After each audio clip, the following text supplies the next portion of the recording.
Assalamualaikum warahmatullahi wabarakatuh. Apa kabar anak-anak sekalian?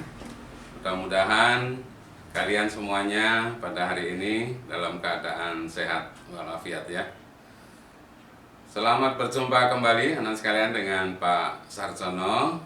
Kita akan belajar IPA, melanjutkan materi sebelumnya. Pada hari ini tema atau pokok bahasan yang akan kita pelajari adalah persilangan dihibrida dominan tidak penuh. Nah ya, jadi materi ini adalah materi pertemuan yang keberapa ini kalau masih ingat? Mungkin ada yang ingat ya, ketiga atau keempat. Waktu itu pernah kita belajar pengantar, pertemuan pertama, istilah-istilah sudah ya. Kemudian masuk ke persilangan monohibrida. Waktu itu sudah dijelaskan ada monohibrida dominan penuh, monohibrida dominan tidak penuh. Kemudian pertemuan selanjutnya kemarin adalah persilangan dihibrida tetapi baru dominan penuh. Nah, maka pada hari ini sebagai materi lanjutan yaitu persilangan dihibrida dominan tidak penuh. Ada baiknya anak sekalian sebelum kita mulai pembelajaran kita hari ini, mari kita berdoa terlebih dahulu. Berdoa sebelum belajar mulai. A'udzubillahi minasyaitonirrajim. Bismillahirrahmanirrahim. Raditu billahi rabba wa bil islami dina wa bi Muhammadin nabiyya wa rasulah. Rabbi zidni ilma warzuqni fahma. Amin. Selesai ya sekalian. Jadi pada materi persilangan dihibrida dominan tidak penuh, tentu nanti kita akan peroleh perbedaannya dibandingkan dengan persilangan dihibrida dominan penuh. Seperti apa perbedaannya? Mari kita akan coba mulai pembahasannya ya, nah sekalian. Langsung saja kita akan berikan contoh soalnya tentang persilangan dihibrida dominan tidak penuh ya. Kita berikan contoh soalnya seperti ini ya, nah sekalian. Tanaman mangga batang tinggi, buah bulat, bentuk buahnya bulat dengan genotip ini yang ada dalam kurung T besar, B besar, B besar. T besar ini genotip dari batang tinggi, B besar adalah genotip dari bentuk buah yang bulat ya. Disilangkan dengan mangga batang pendek, buah kisut dengan genotip T kecil, B kecil, ternyata menghasilkan keturunan pertama F1 seluruhnya mangga batang sedang, buah lonjong.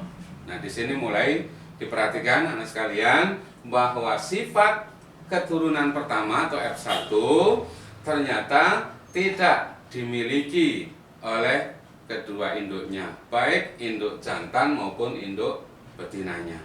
Jadi bentuk buah yang lonjong tidak dimiliki oleh induknya.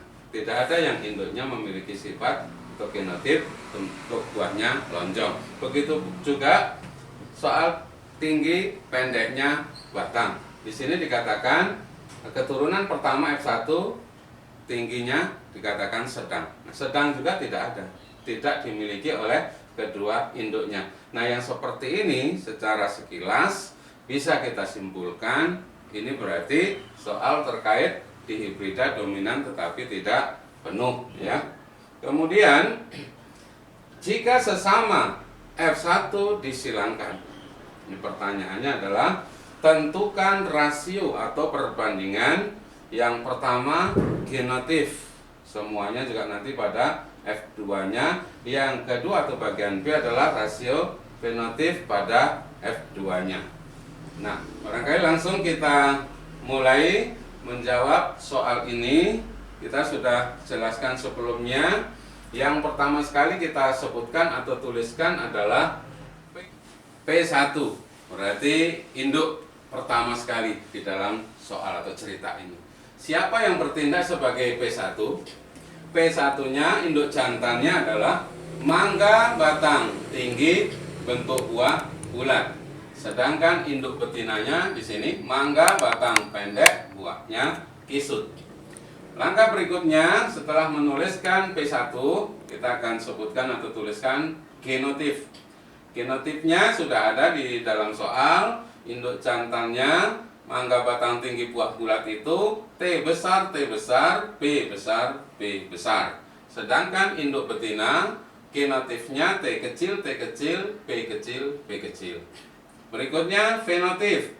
Fenotip untuk induk jantan yaitu batang tinggi buah bulat, tetapi kita sederhanakan saja supaya tidak terlalu panjang kalimatnya, disingkat tinggi bulat. Tinggi ini maksudnya adalah bentuk batang tinggi, bulat itu maksudnya adalah bentuk buahnya bulat. Sedangkan induk betina kita sebutkan pendek, kisut, gitu ya. Selanjutnya terkait gamet. Gamet diambil dari genotif yang ada, ya. Karena genotif induk jantan T besar, B besar, B besar, gametnya kita ambil T besar, B besar. Induk betina T kecil, B kecil. Nah, gamet inilah yang kemudian nanti akan menghasilkan keturunan atau bergabung, menghasilkan F1. Dalam hal ini disebutkan pada soal seluruhnya adalah T besar, T kecil, B besar, B kecil. Ini adalah genotif dari F1 keturunannya. Seperti apa fenotipnya sudah dijelaskan, seluruhnya adalah mangga batang sedang buah lonjong. Maka kita singkat keterangannya untuk fenotip sedang lonjong.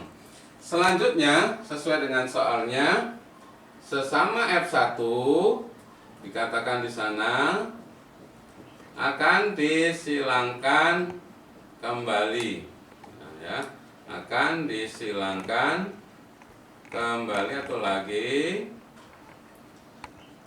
sehingga F1 akan bertindak sebagai P2. P2 ini adalah induk berikutnya. Jadi tahapan selanjutnya mengikuti soal F1 ini akan disilangkan sesama F1. Maka kita akan lanjutkan P2. Siapa yang bertindak sebagai P2 sudah disebutkan di sini F1-nya. Maka kita katakan P2-nya adalah cirinya mangga batang sedang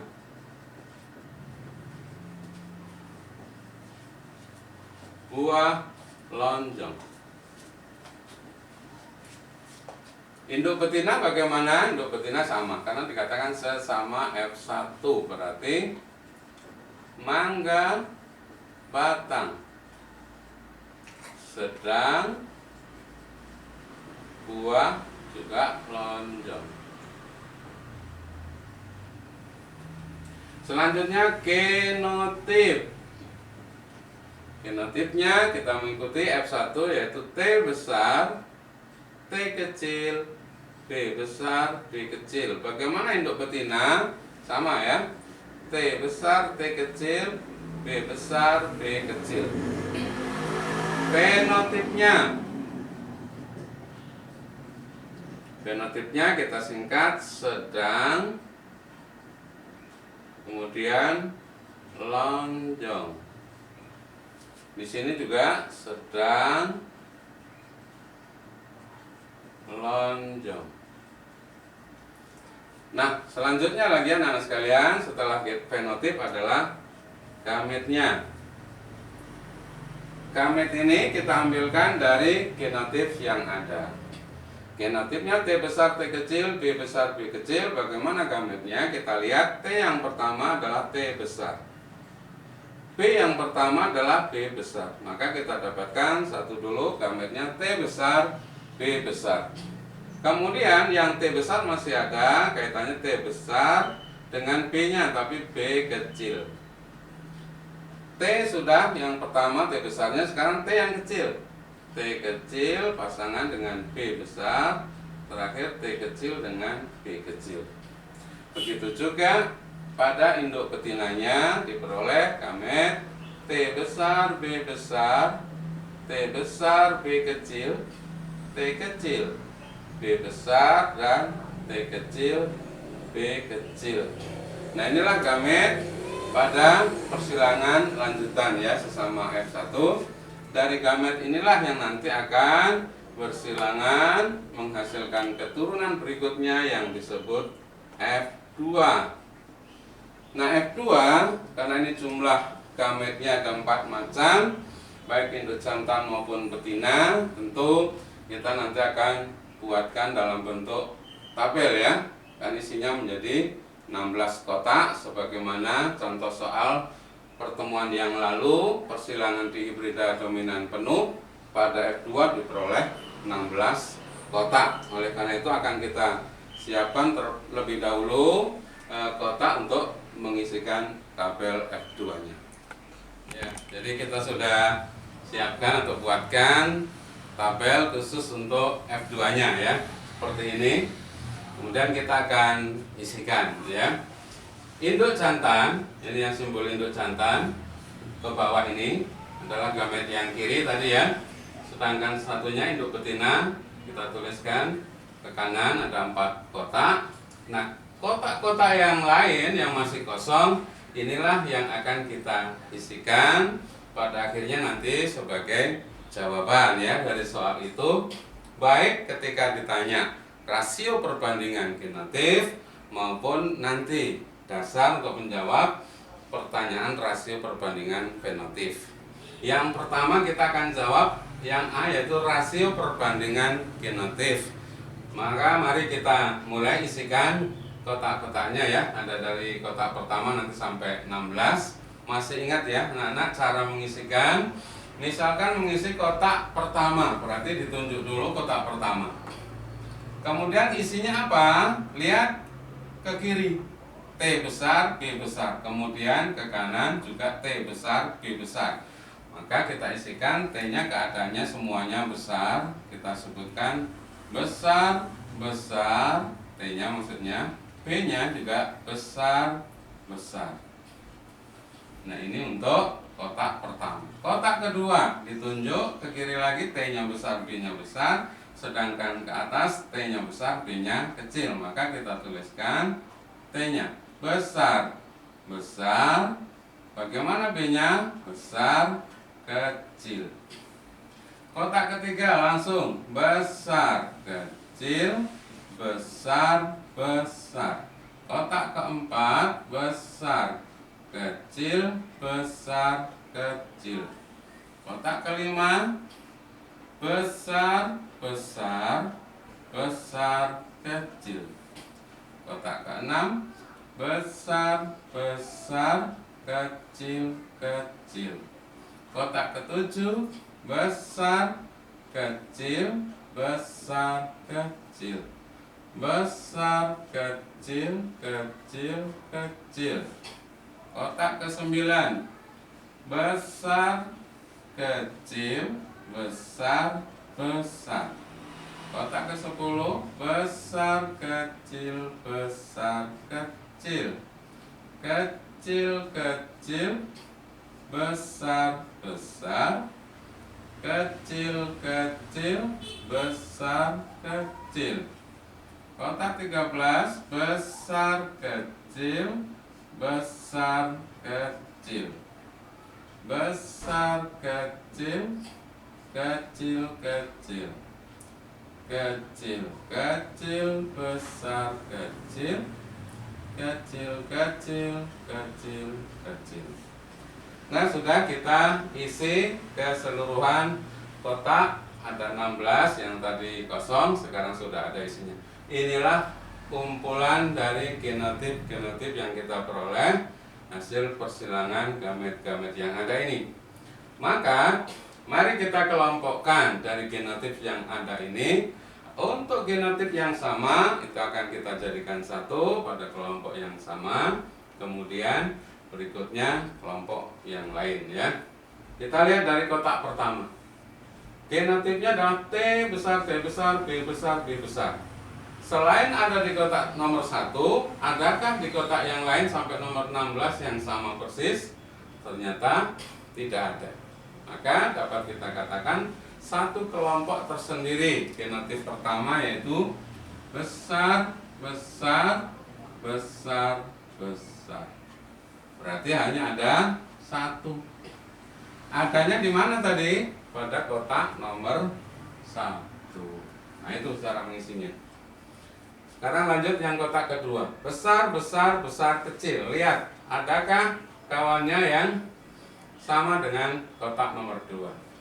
Setelah dicek, ternyata yang sama dengan kotak nomor 2 ada di kotak nomor 5. Berarti ada 2 jumlahnya.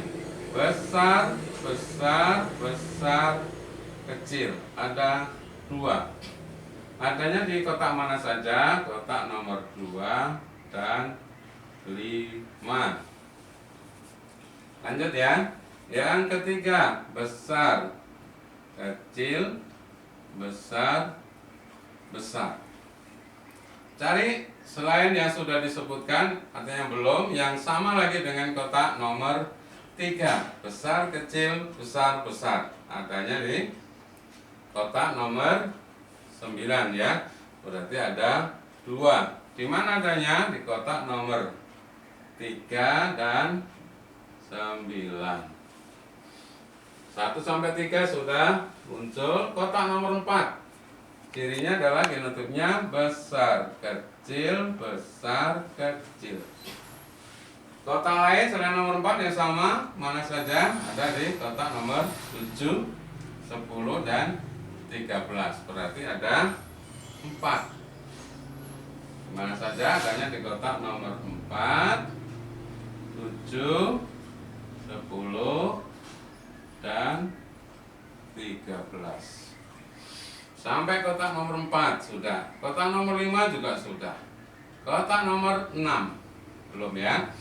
Cirinya adalah besar, besar, kecil, kecil. Adakah kotak lain yang sama dengan nomor 6? Besar, besar, kecil, kecil? Ternyata tidak ada. Berarti hanya ada 1. Di mana itu adanya di kotak nomor 6. 1 sampai 6 sudah, bahkan 7 sudah. Sekarang yang 8. 8 adalah T besar, T kecil, B besar, B kecil. Di mana lagi yang mirip atau yang sama dengan nomor 8? Adanya di kotak nomor 14. Berarti ada 2. Yaitu kotak nomor 8 dan 14. 8 sudah. Kotak nomor 9 sudah belum? Sudah ya. Ini kotak 10 sudah. Sekarang kotak nomor 11. Cirinya adalah kecil, kecil, besar, besar. Yang seperti ini, kecil, kecil, besar, besar. Adanya berapa? Hanya 1. Yaitu kotak nomor 11. Lanjut. Nomor 12. Kecil, kecil, besar, kecil. Yang sama dengan kotak nomor 12 ternyata ada lagi, yaitu nomor 15. Maka diperoleh 2. Di mana saja? Kotak nomor 12 dan 15. Maka terakhir sisanya yang belum digunakan atau belum dipakai kotak nomor 16. Kecil, kecil, kecil, kecil. Adanya 1 di kotak nomor 16. Kita buktikan, sudahkah jumlahnya 16 kotak yang terhitung? Kita lihat, kelompok pertama ada 1, kemudian tambah 2, tambah 2, tambah 4. Itu berarti sudah 9 ya. Tambah 1, 10, 12, 13, 15, 16. Berarti sudah betul ya. Sudah kita peroleh jumlahnya sama dengan apa yang tertera pada kotak tabel F2. Inilah rasio perbandingan genotip pada F2-nya. Kita bacakan 1 banding 2 banding 2 banding 4 banding 1 banding 2 banding 1 banding 2 banding 1. Kemarin juga sudah kita izinkan atau perbolehkan susunannya atau urutannya, silakan diatur supaya mudah untuk diingat kan. Kalau mengingat 1 banding 2 banding 2 banding 4 banding 1 dan seterusnya mungkin agak sulit. boleh saja kita katakan 1:2 kemudian banding 1 naik ya, baru 4. Kemudian sini lagi 1:2 Jadi urutannya 1:2 baru 4, lagi 1:2 Yang penting sesuai. 1 itu untuk yang mana saja gitu ya. Jadi tidak ada masalah.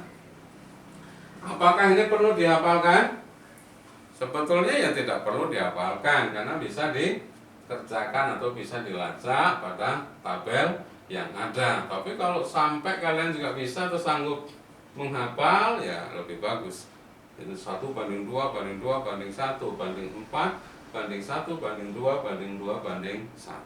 Nah itu adalah rasio perbandingan genotif pada persilangan dihibrida dominan tidak penuh.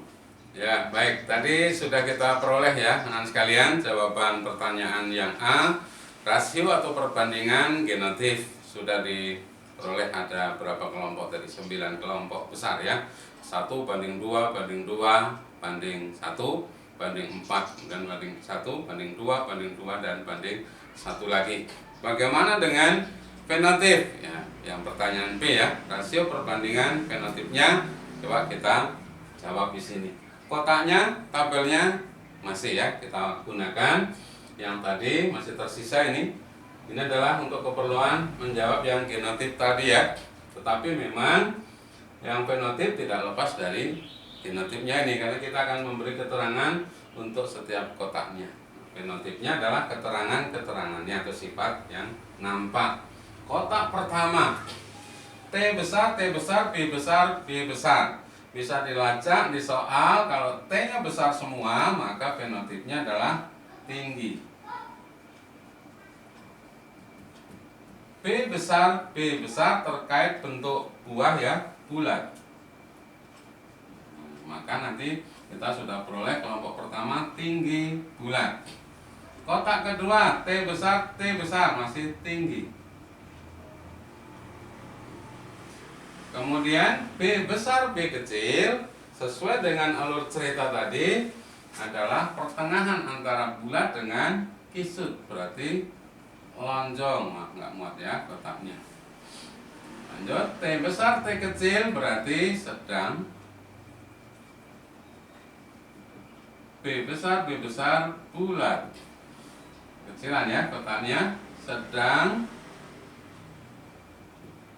lonjong. Nah, kotak kelima tinggi,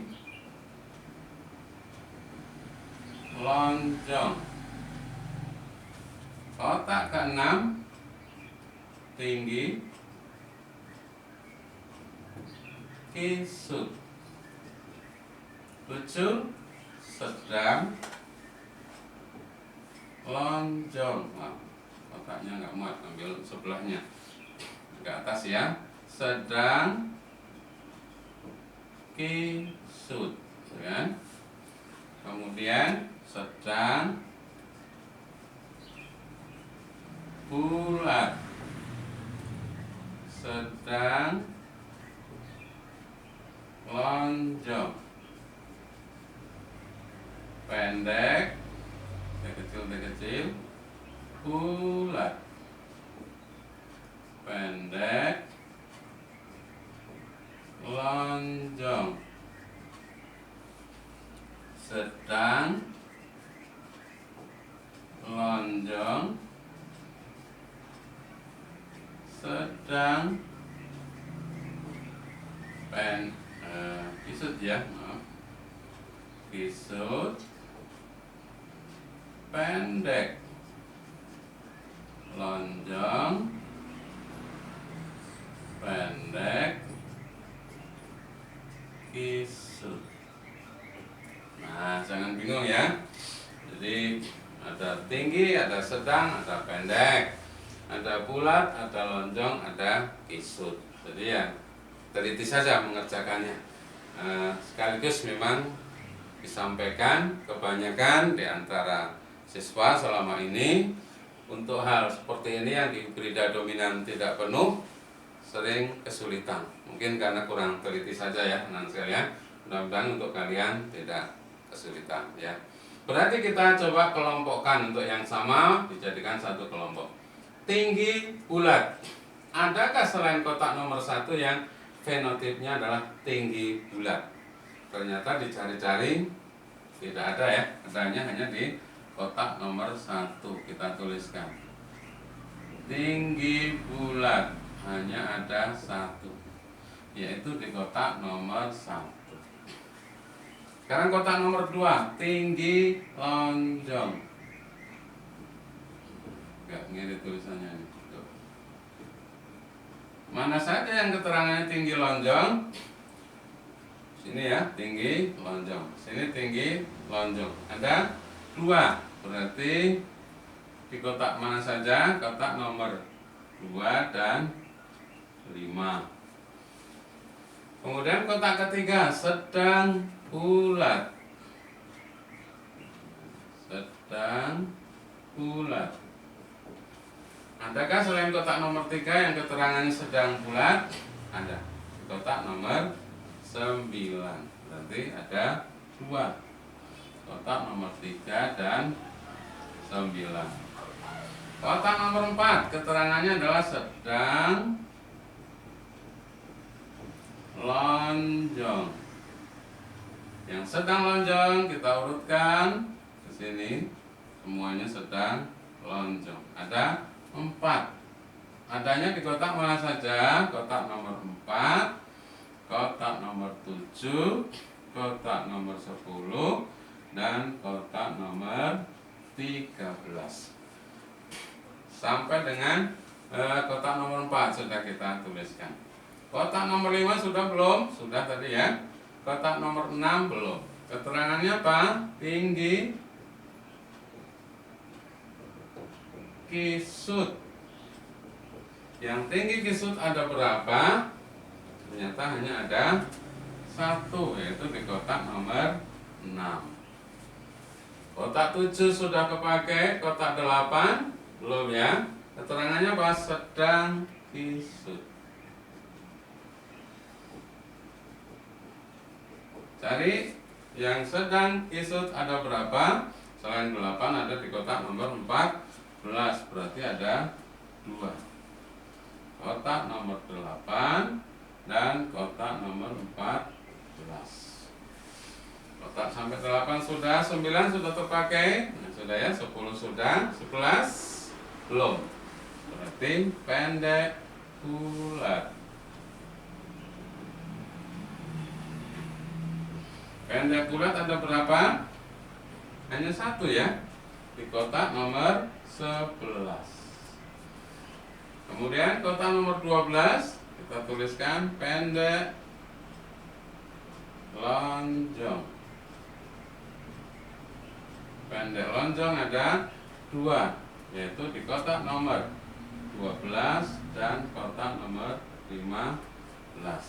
Satu lagi, pendek kisut.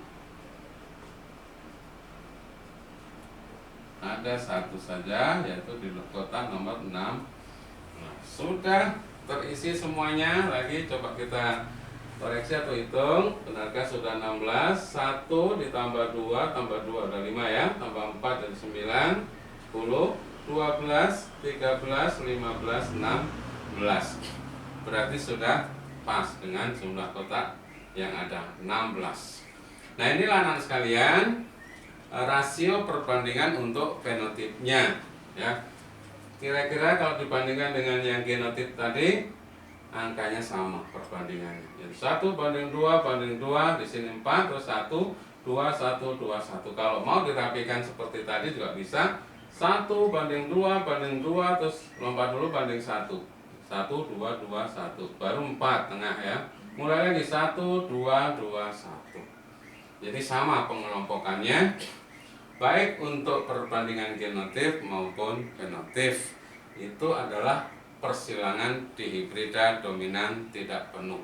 Sekaligus tentu disampaikan perbedaannya dengan dihibrida dominan penuh, bahwa pada dihibrida dominan penuh kemarin pengelompokannya untuk genotip sama seperti ini, tetapi untuk fenotip hanya 4 kelompok besar ya. Jadi apa saja kemarin?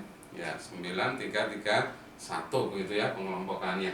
Nah kalau di dominan tidak penuh, kembali lagi fenotipnya juga seperti ini, 1, 2, 2, 1, 4 dan 1, 2, 2, 1. Nah itu ya nah sekalian. Jadi materi kita hari ini sampai dengan seperti ini ya. Fenotip sudah dijawab, genotip juga sudah dijawab, sekaligus perbedaannya dengan dihibrida dominan penuh. Mudah-mudahan anak sekalian bisa memahami. Kalaupun baru sekali menyaksikan video pembelajaran ini belum langsung paham ya, mohon bersabar untuk bisa mengulang lagi ya. Terkait dengan tugas nanti akan disampaikan. Terima kasih anak sekalian, sampai jumpa. Assalamualaikum warahmatullahi wabarakatuh.